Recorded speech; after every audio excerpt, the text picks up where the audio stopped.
Всем привет! Первый обзор снимался в темное время суток. Ну и мало там было показано деталей, мало было показано какого-то опыта, потому что снимался сразу же, когда автомобиль забрал из салона. Сейчас есть возможность показать в деталях. Ну и плюс лучше камера и лучше свет. Надеюсь, вы это оцените. Смотрите обзор автомобиля Chery Tiggo 5 New.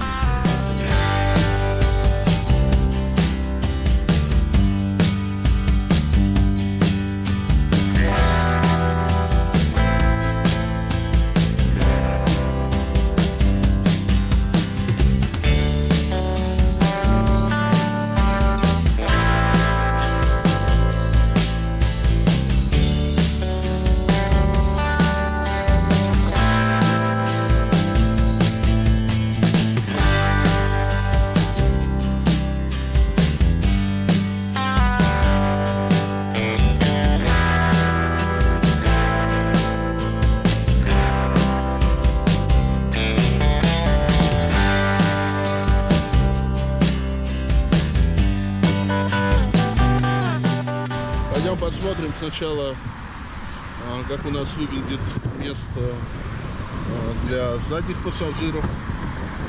Значит, вот так это все выглядит. Опа. Я сажусь, соответственно, сам за собой. Переднее сиденье настроено под меня. Я на этом автомобиле в основном езжу. Значит, вот между коленями и сидушкой места много. Значит, здесь у нас присутствует некий такой подлокотник с подстаканниками. Честно говоря, я сзади не ездил. В принципе, удобно. Ничего не могу сказать плохого. Хорошо, что данный подлокотник есть. Над моей головой, соответственно, места сколько? Так, а что-то его не так много. Здесь у нас идет какая-то выемка, и вот вверх здесь уходит углубление, которое как раз под голову. То есть, если бы я сидел здесь, я бы упирался. Вот, но спинка, значит, наклонена назад, и как бы получается сверху как раз вот это углубление, которое, ну, собственно, и позволяет мне себя здесь чувствовать сухо и комфортно.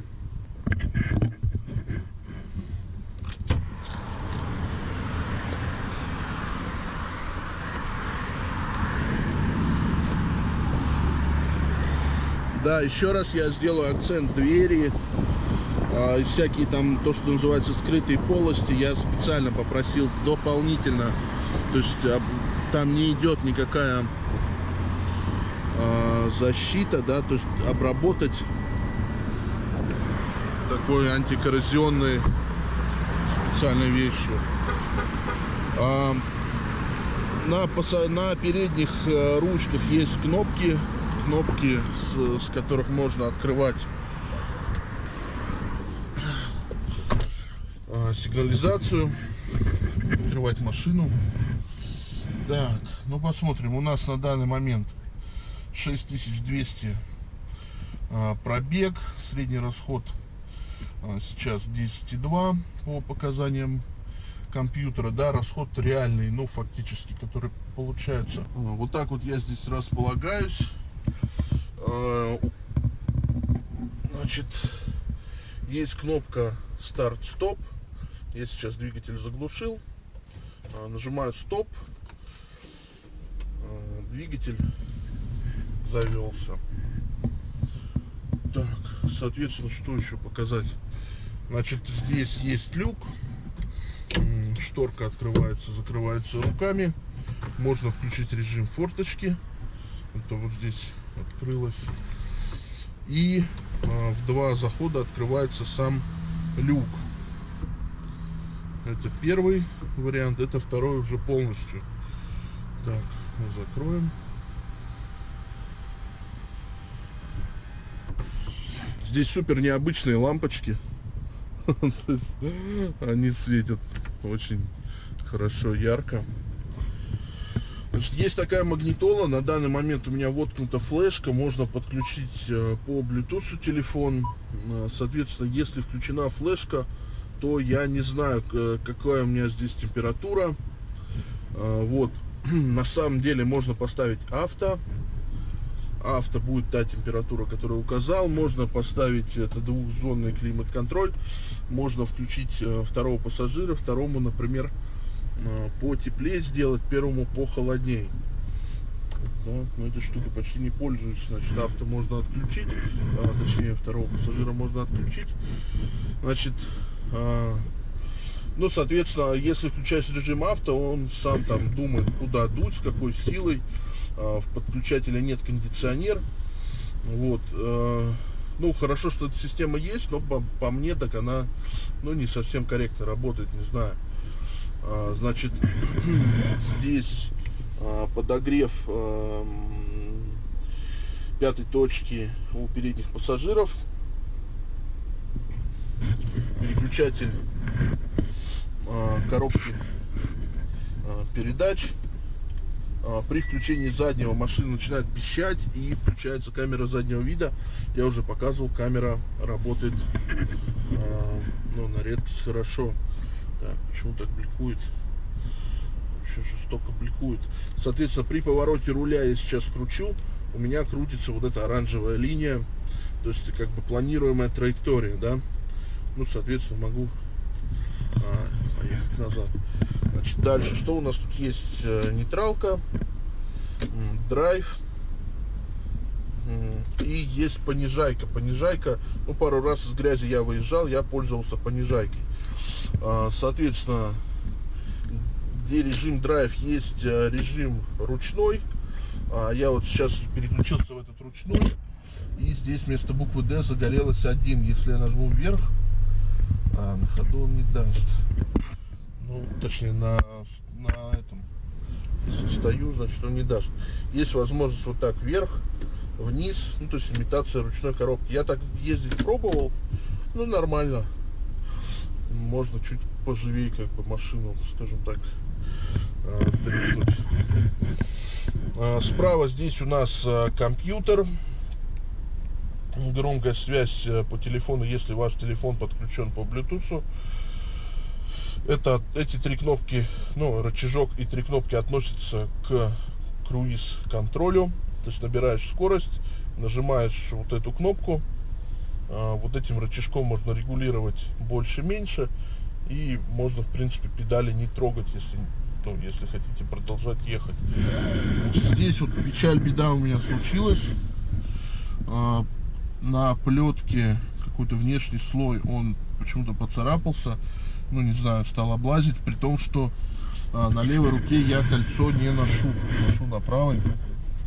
Странно. Здесь у нас моды, это переключение, ну, Bluetooth, либо USB-шка, либо радио, да, то, что у вас подключена громкость больше-меньше, это переключение трека.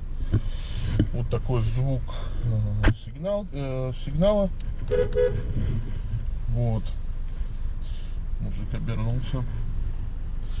Значит, рычажок есть, то, что называется повторитель поворотника, да, один раз нажимаешь, он дает 3 раза поворот вправо или влево. То есть это удобно.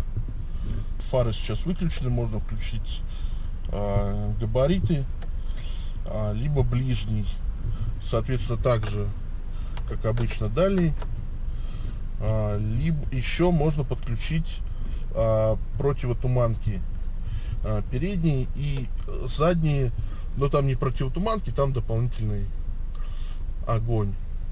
Ну, дополнительно появляется в задних фарах свет. Вот, соответственно, мы это выключаем. Так. Покажу сейчас, как это выглядит со светом и при повернутом руле, что нам показывает противотуманка.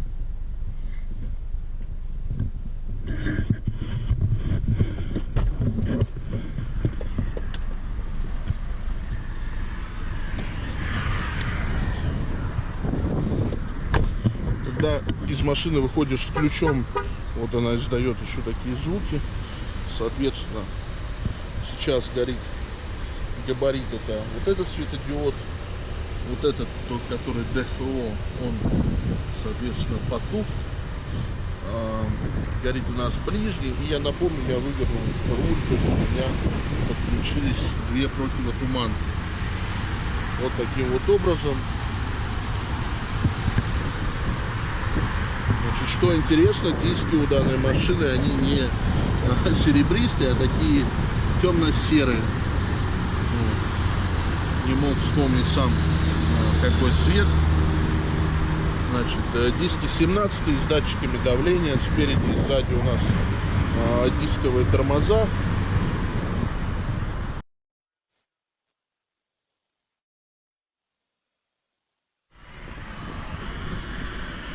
Пройдено сейчас порядка 5000 км.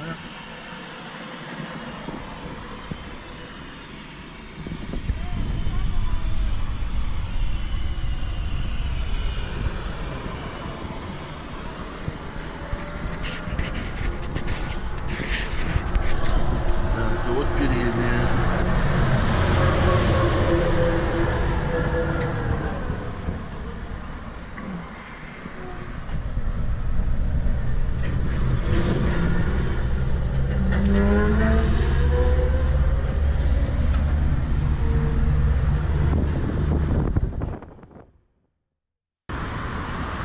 Сзади у нас вот такой багажник. Здесь у нас прячется видеокамера заднего вида. Покажу, как работает. Хорошо работает. Здесь ручка. Это сам багажник. Сверху здесь такая полочка. Полочка убирается. Смысла в этой полочке, честно говоря, особого нету. Здесь выпирают арки такие колес, для колес, да, которые тоже занимают место.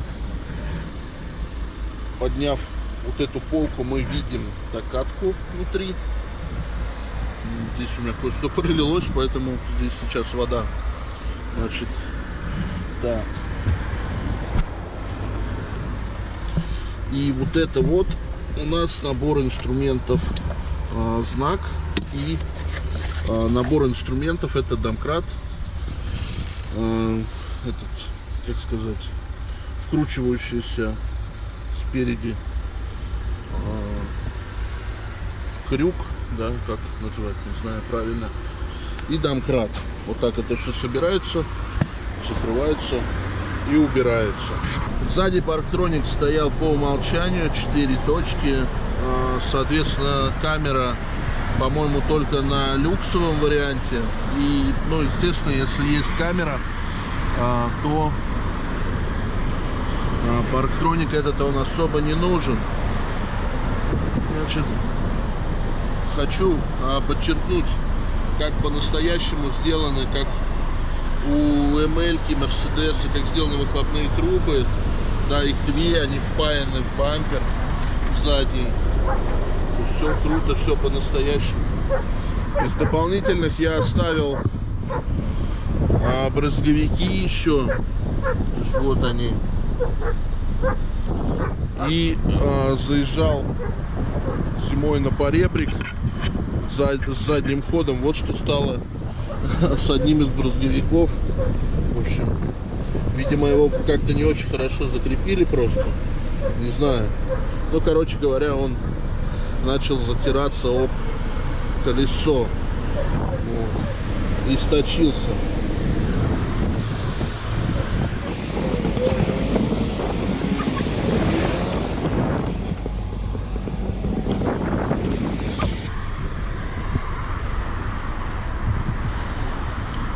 В данный момент я включил аварийку, и вы видите, что поворотники, либо знак аварийки расположены не вот здесь, как их хотелось бы видеть, а внизу.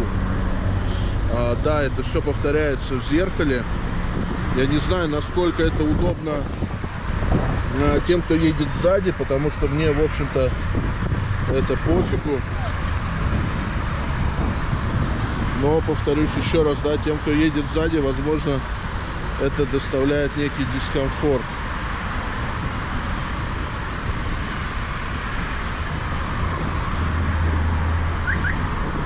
В целом, повторюсь еще раз, ну, конечно, логичнее было бы поворотник расположить здесь. Он расположен вот здесь.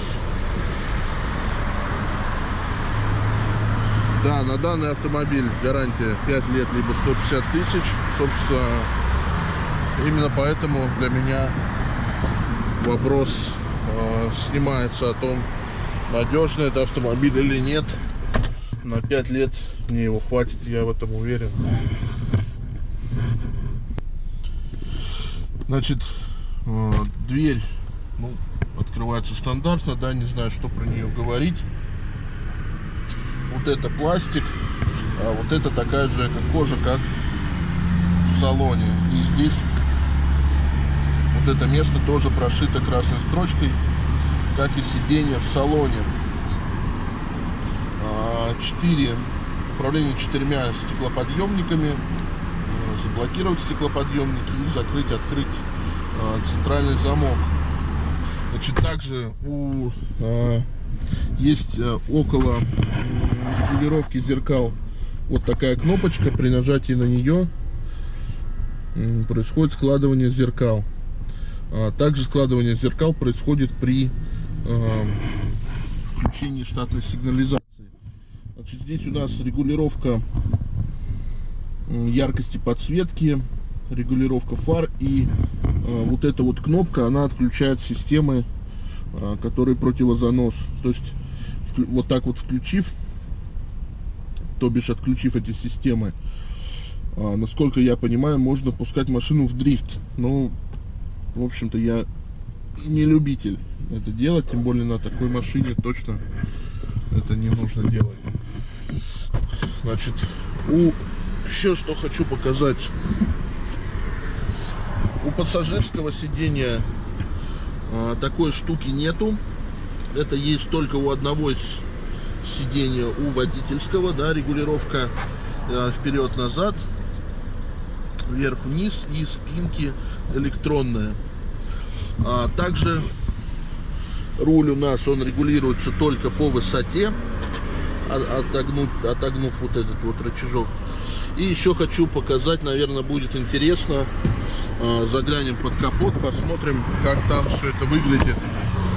Так, опять звук. Здесь у нас посередине есть такой рычажок, который нужно отогнуть вниз. Все, дальше сама на этих вот, как сказать, на этих поршнях крышка капота поднимается. Опять же, вы можете видеть, здесь все обработано антикоррозионной штукой специальной, да, все вот эти самые подверженные вещи. Но, повторюсь еще раз, то есть для меня это всего лишь как дополнительная гарантия. Понятно, что это денег дополнительно стоит, но для меня это как дополнительная гарантия, что с машиной ничего не будет. И при продаже, если, по крайней мере, я вот это бы увидел, да, если бы я покупал машину с рук, я бы только был бы рад. Соответственно, здесь у нас крышка двигателя. Блин, что-то она прям сильно болтается.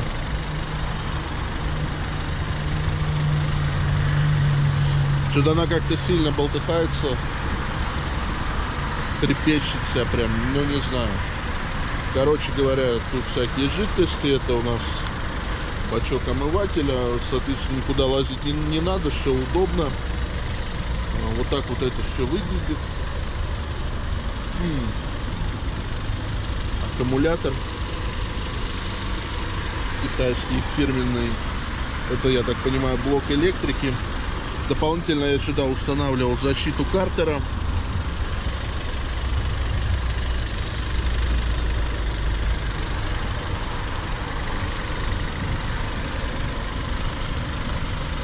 Ну, Ну вот так это все выглядит. На крышке капота у нас присутствует так называемая шуба. Ну и вот так это все у нас закрывается. Все культурно, аккуратно, вот таким вот образом.